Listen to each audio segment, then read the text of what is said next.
mga loves. What are they doing here? Is this another building? Baka susunod na pagbalik natin, buo na to.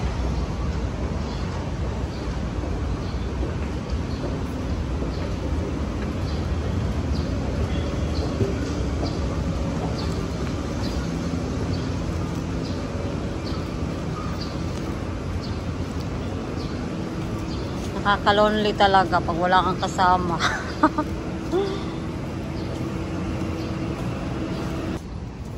Ano kayang ganap sa Ayala tonight? Kasi meron silang pag ganito. Hindi ko yan napansin kahapon. Magtanong tayo dito sa Salon Rose kung magkano yung Caravan nila. Busy. So baka yung 8,000 na kinote natin kanina baka maging ano yun, 10 or 12. Busy pa naman. So nandito ako sa Rose Salon.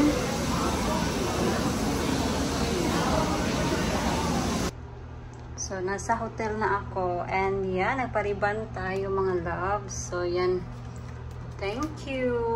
Ang singil pala ni ate sa ribbon ko is 6,500.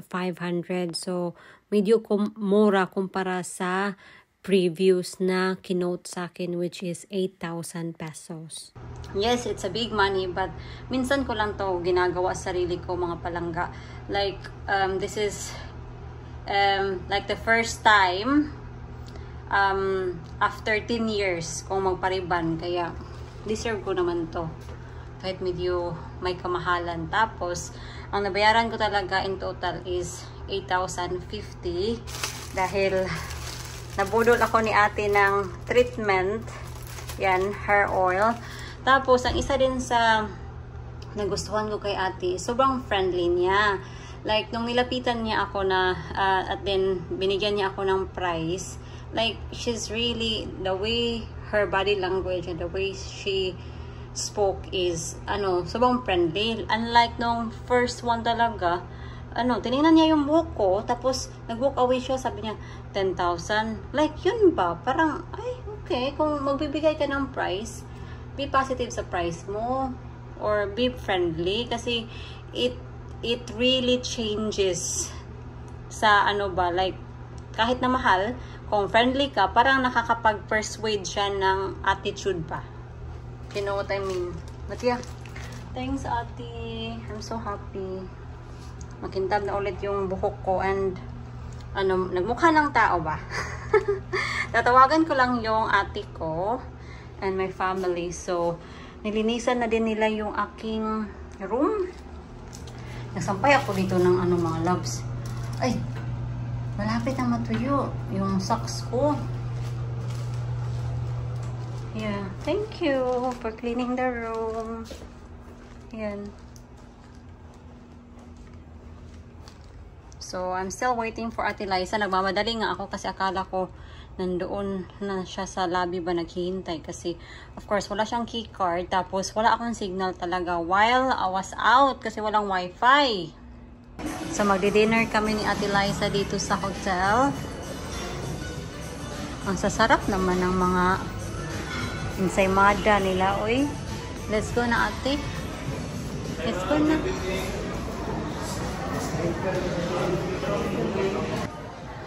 Sige, ate. Magkuha ka lang ng gusto mo dyan. So, magdi-dinner buffet ngayon.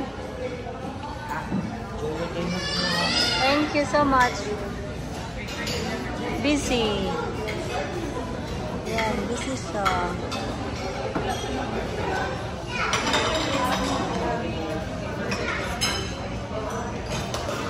Tingnan natin kung ano yung mga ulam nila ngayon. Meron silang stir fry ang palaya. Very healthy. Tapos, vegetarian section. Yan, parang talong. Ayan, eggplant with garlic. And then potato. And mga bread, selection of bread. Yan. Beef kansi. Kansi ba? Yan ba yung pag-pronounce? Of course, hindi yan mawawala. Mix. Fried rice. Papakita ko to lahat kay John para ma-amaze siya. Chicken bulgogi with sesame. Beef ragu. Kuha te, kain ka te. Tapos roasted chicken. Then yung mga carving station nila.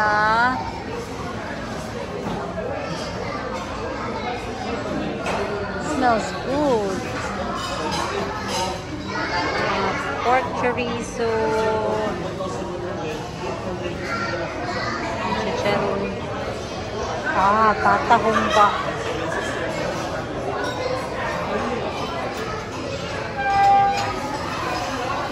Masarap yan. Hi.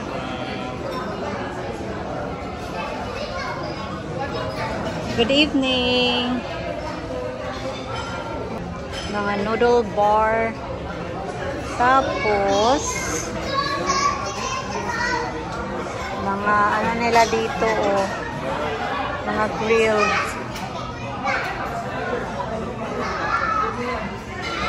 seafoods. Ito mga ano, pagpipilian mo kung gusto mo magpa-grilled.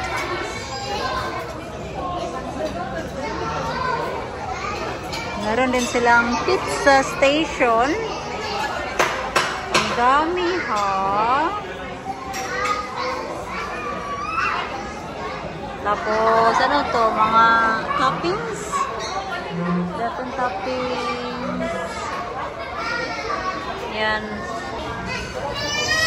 Fish fingers.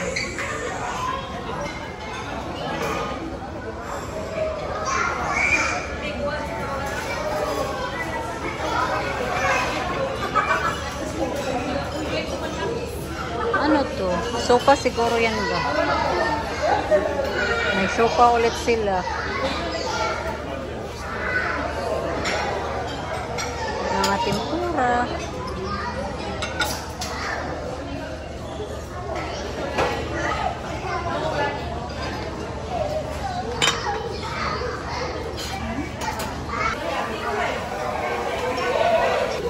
Tapos different type of juices.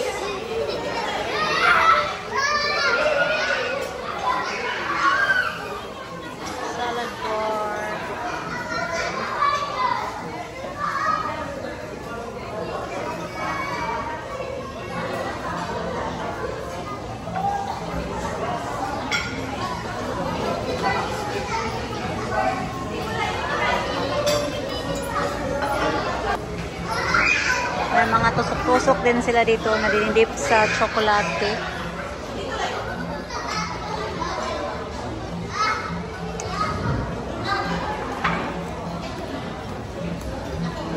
Ang dami nilang dessert.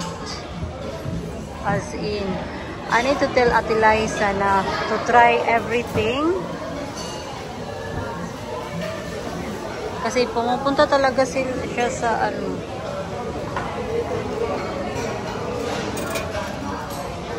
pinignit.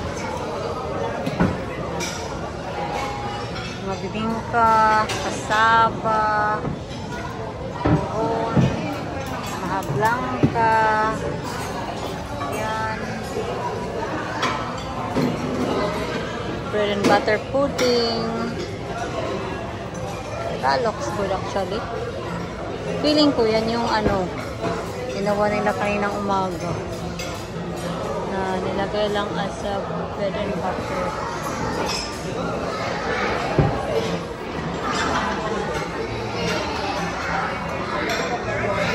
And then yung mga salad. Kung gusto mo ng healthy option, meron din silang sushi dito.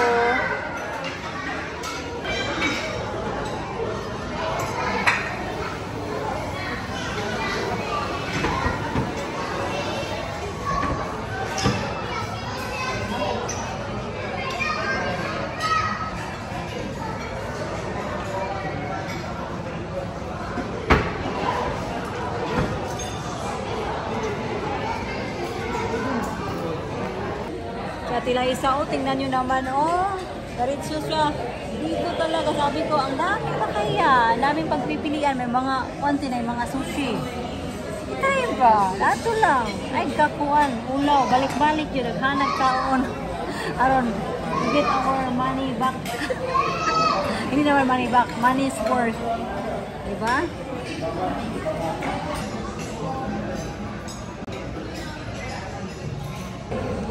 Tapos na kaming mag-dinner ni Ate Liza. Suko na si Ate Liza. Ayaw na niya. Sabi ko, Ate Liza, are you sure? Alis na tayo. Ayaw na. Busog na si Ate Liza. Kaya ayaw na. Alis na kami. Naghihintay na lang kami sa change. Sobrang sarap ng ano nila. Ng kasaba cake. Dessert talaga yung minensyon, no? Pero yeah, masarap. Yeah, the food is good. Overall. Gusto mo natin? Kasabak ko. Ah! I see. Anyway, it's already 10 o'clock here. So, we better heads up to the room. And then, I need to get packing. Ako na po itong ipack ako mga gamit para ready to go na. 12:06. We're here.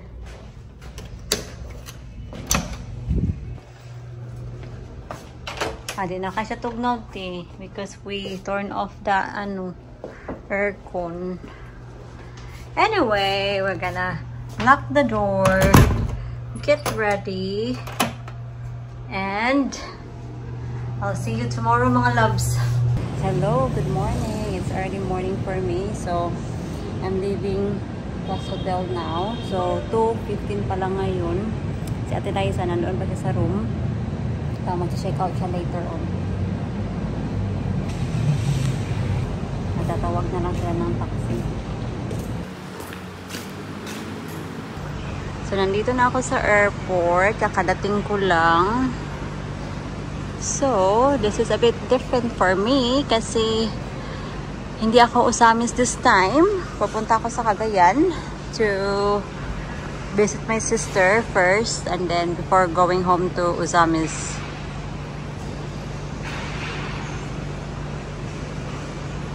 $5.50. Chicken is open 1 to 18. Naman 1 to 18. Darita. 1 to 18.